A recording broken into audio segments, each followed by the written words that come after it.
azan dan sholat, lahir diazankan dan kelak disolatkan, saat lahir ditolong orang, dan saat wafat digotong orang. Maka jagalah sholatmu, karena itulah yang akan setia menemani setelah kematian.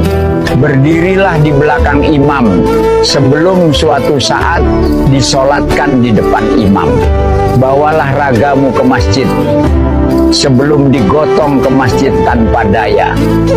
La ilaha illallah wahdahu la syarikalah. Ya Allah, tiada tempatku bersandar selain kepadamu.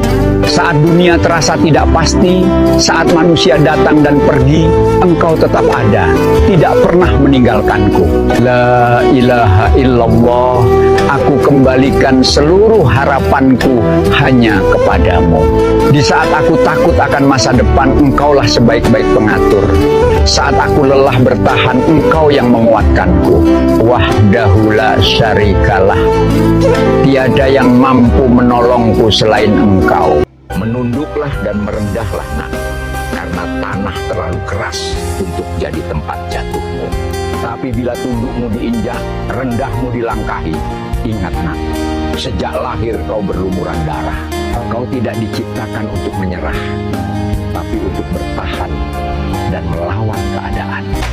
Sekarang bukan bermenung zaman bermenung, nah mari bersama, oh adik memetik bunga. Di akhir zaman, Rasulullah menitipkan 5 pesan penting untuk umatnya. Pertama, berpeganglah pada Al-Quran dan Sunnah, karena hanya itu satu-satunya jalan keselamatan saat fitnah menyebar seperti malam yang gelap gulita. Kedua, jaga salat, karena itu adalah pembeda antara iman dan kekafiran, dan amal pertama yang akan dihisab di akhirat. Ketiga, jauhi fitnah dan tetap bersabar. Saat dunia kacau, diam lebih baik daripada bicara. Duduk lebih aman daripada berjalan. Keempat, perbanyak amal saleh. Jangan tunggu semuanya gelap dan hancur. Segeralah beramal sebelum pintu kebaikan tertutup. Dan kelima, tetap istiqamah bersama jamaah kaum muslimin. Jangan menyendiri, karena serigala hanya memangsa domba yang terpisah dari kelompoknya. Inilah pesan cinta Rasulullah untuk kita semua, agar tetap selamat hingga bertemu beliau di telaga. Pada suatu hari, malaikat Jibril mengunjungi Rasulullah dan berkata, "Wahai Rasulullah, Allah mengirimkan pesan kepadamu, siapapun dari umatmu yang bertaubat setahun sebelum kematiannya, taubatnya akan diterima." Rasulullah menjawab, "Wahai Jibril, setahun itu terlalu lama bagi umatku, karena mereka sering lalai." Jibril pun pergi dan kembali lagi dengan pesan baru, Allah telah memperpendek waktunya. Siapa saja yang bertaubat sebulan sebelum kematiannya, taubatnya akan diterima. Rasulullah menjawab, "Bahkan sebulan pun terlalu lama bagi umatku." Jibril pun pergi dan kembali membawa kabar terakhir, "Wahai Rasulullah, Allah mengirimkan salam dan menyampaikan bahwa rahmatnya sangatlah luas. Siapa saja umatmu yang menghabiskan hidupnya dalam kemaksiatan dan belum bertobat dalam setahun, sebulan, sehari, atau sejam, bahkan sebelum rohnya sampai di tenggorokan dan tidak memungkinkan tobat dengan lidahnya, namun menyesal dengan hatinya, sesungguhnya Allah akan..." Inilah 6 keutamaan membaca bismillah menurut hadits. Yang subscribe semoga mendapat pahala, amin. Pertama, dengan membaca bismillah, setan hancur seperti timah di atas api. Kedua, membaca bismillah sebelum beraktivitas akan mencatatkan 400 kebaikan.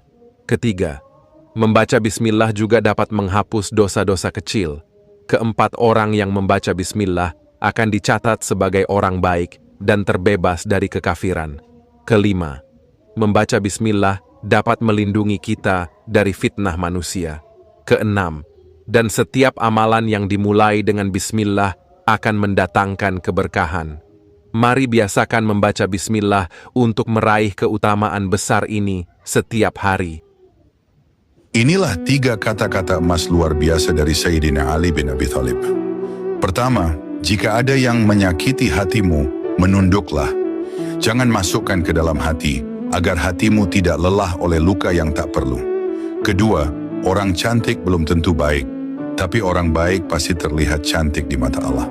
Ketiga, jangan ceritakan tentang dirimu pada siapapun, karena yang membencimu tak akan percaya dan yang menyukaimu tak membutuhkannya. Diam, sabar, dan berbuat baik, itu sudah cukup. Ya Allah, perdalam lagi rasa sabarku, perluas lagi rasa syukurku, dan perkuat juga hati dan tubuhku. Jadikanlah aku manusia yang ikhlas atas apa yang Engkau kehendaki. Indahkanlah hidup kami dengan perilaku yang baik, rezeki yang lancar, usia yang berkah, diampuni segala dosa, dan diijabah semua doa. Amin ya Rabbal Alamin. 7 jenis mata yang sangat dicintai Allah. Dalam Islam, ada beberapa jenis mata yang sangat dicintai oleh Allah Subhanahu wa Ta'ala. Berikut adalah 7 di antaranya. 1. Mata yang menangis karena takut kepada Allah. 2. Mata yang terjaga di jalan Allah. 3. Mata yang menahan pandangan dari hal-hal yang haram. 4. Mata yang memandang Al-Quran. 5. Mata yang memandang Ka'bah. 6. Mata yang memandang kedua orang tua dengan kasih sayang. 7. Mata yang memandang wajah orang alim. Kitab yang paling sulit dibaca dan dipelajari bukan Al-Quran, tetapi membaca diri sendiri. Kita kerap membaca orang lain dan melupakan bagaimana diri kita sendiri. Melihat noda di pakaian orang itu jauh lebih mudah daripada melihat robek pada pakaian kita sendiri. Dengan menghinakan orang tidak membuat kita menjadi mulia. Dengan merendahkan orang tidak akan membuat kita menjadi tinggi. Dengan menjelekkan orang tidak juga akan membuat kita menjadi baik, tetapi justru akan memperjelas keburukan diri kita sendiri. Tetaplah menjadi baik, sekalipun orang lain menyatakan diri kita buruk. Untuk apa kita tumbuh menjadi dewasa kalau cuma bisa membalas keburukan orang lain? Untuk apa kita sekolah dan belajar tinggi kalau pintar kita cuma mengikuti keburukan orang lain? Menjadi baik atau menjadi buruk itu pilihan diri sendiri, Lul. Bukan di... 2 ilmu yang paling mahal di dunia ini. Yang pertama adalah ilmu tahu diri. Dengan ilmu tahu diri, kita bisa menyadari siapa kita, dari mana kita berasal, seperti apa kita, dan apa tujuan kita. Yang kedua adalah ilmu tahu batas. Dengan ilmu tahu batas, akan menyadarkan kita kapan harus berhenti, kapan harus pergi, dan kapan harus kembali. Tahu diri dan tahu batas akan menjaga kita dari kesombongan.